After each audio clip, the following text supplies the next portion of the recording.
ਚਤੁਰਾਨਨ ਸ਼ੰਕਰ ਦੁਪਾਸਨ। ਵਿਚਕਾਰ ਬੈਠੇ ਹੈ ਵਿਸ਼ਨੂੰ ਜੀ ਤੇ ਇੱਕ ਪਾਸੇ ਚਤੁਰਾਨਨ ਬ੍ਰਹਮਾ ਤੇ ਇੱਕ ਪਾਸੇ ਸ਼ੰਕਰ ਸ਼ਿਵ ਬੈਠਾ ਏ। ਏਕ ਰੂਪ ਤ੍ਰਿਭੰਗੀ। ਇਹ ਤਿੰਨਾਂ ਦਾ ਇੱਕੋ ਹੀ ਰੂਪ ਜਾਣੋ। ਮਹਾਰਾਜ ਸਾਹਿਬ ਜੀ ਕਹਿੰਦੇ ਵਿਰਾਟ ਸਰੂਪ। मैं ही ब्रह्मा मैं ही नारायण मैं महादेव हूँ।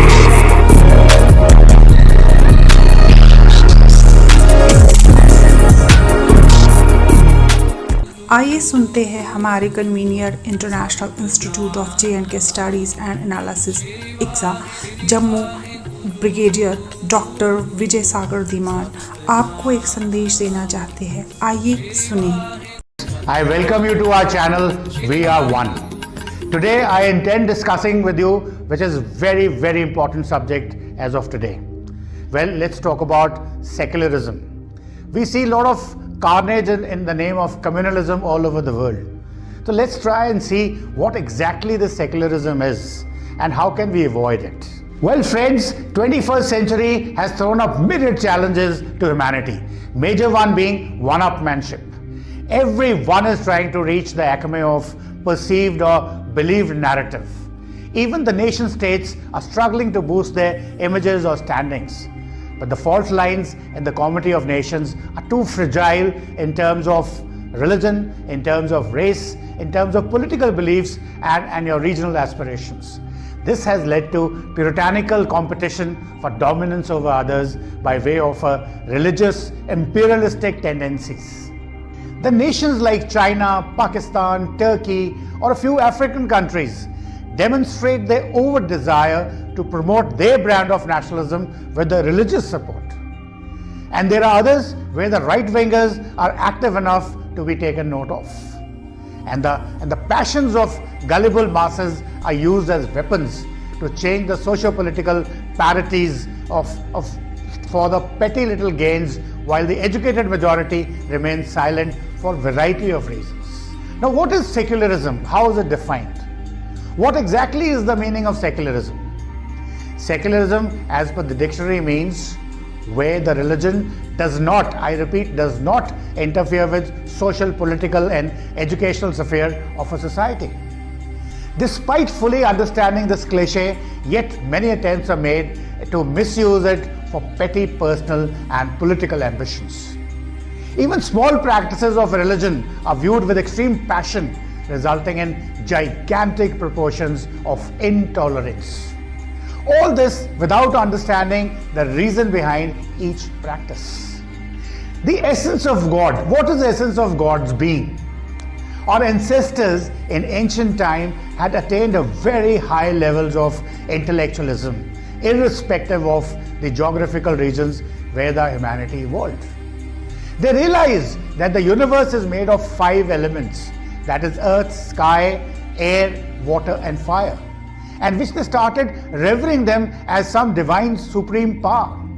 And this reverence and the refuse to this divine supreme power gave rise to the concept of God, albeit with different names.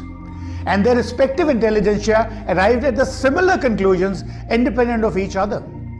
The Hindus called it Bhagwan, the Muslims called it Allah, and the Christians called it God, and so on and so forth. But what exactly is this? Let's see now.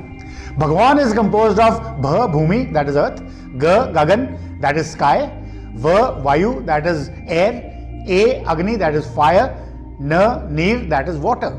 Similarly, Allah is composed of A, that is Aab, that is neer or water, La, Lab, that is Bhumi, earth, I, Ila, that is Vayu or air, A, Asman, that is space, H, Harank, that is Agni or fire. Similarly, God is G, generator, that is Brahma, the creator, O, operator, that is Vishnu, the director, and D, Mahesh, the inhalator. Each sect recognized the supreme binding force and starting drawing inner strength from it, and perceived the Supreme Lord depending on the contemporary geographical locations, climatic conditions and ease of praying, etc., and started making a beeline to get into the semantics of promoting own religion. This resulted in an avoidable acrimonious debate laced with bloodshed, hatred and disrespect for each other. Now let's see what are the religious practices. How did they get evolved? These bitterly contested religious practices were evolved over a period of time in respective geographical regions, totally independent of what the God or Bhagwan or Allah had to say. For example, the practice of washing hands before prayers, that is Shuddhikaran or wuzu. How did they come about? Hindus prospered in green lands and had surplus water. So they washed their hands for Shuddhikaran in a particular way.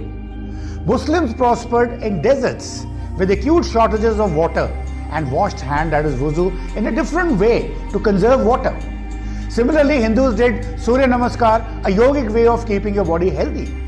Same yogic way with similar benefits was proliferated amongst the Muslim for Sajda to Allah, that is prayer or namaz. Both the actions are similar in nature with same health benefits irrespective of the religion. And these rituals kept getting transformed depending on the contemporary intellectual, social and political faculties of the society. Now let's talk about vegetarianism. Vegetarianism was a buzzword for majority of Hindus as enough vegetation was available in the land they evolved in. And the health benefits of having vegetarian diets, including the effects of temperatures, were amply demonstrated by our Rishi Munis. On the other hand, Muslims in deserts and Christians in colder latitudes and had a very little vegetation around them and had to turn towards non-vegetarianism. The colder climates in any case warranted a non-vegetarian diet for survival and health. Similarly, other rituals now bitterly fought as religious practices evolved under different circumstances and not dictated by the respective gods at that time. Now, what is the lesson for us in the contemporary world? What should we be doing about this? Well, an in-depth analysis of all the religions' original teachings, one finds that all religions preach one God. All religions promote prosperity of humanity, pluralism, and mutual respect for one and all. No religion teaches hatred. No religion teaches devastation for selfish ambitions. All agree in one principle, that is, there is one God, and to love is to be human. Despite efforts of right-wingers, every human being must realize that the chocolate that you're looking for is the same. It is just the wrapper which is different. That is because it was manufactured in a different land. And though the factory architecture which manufactured the wrapper was always same. All humans should respect God irrespective of name, practices or contemporary structures or scriptures. All religions should be respected and all followers should be gracious enough to respect others' feelings. And who else better than Indian Armed Forces to be the right example for a true secularism. Thank you very much. Jai Hind, Jai Bharat.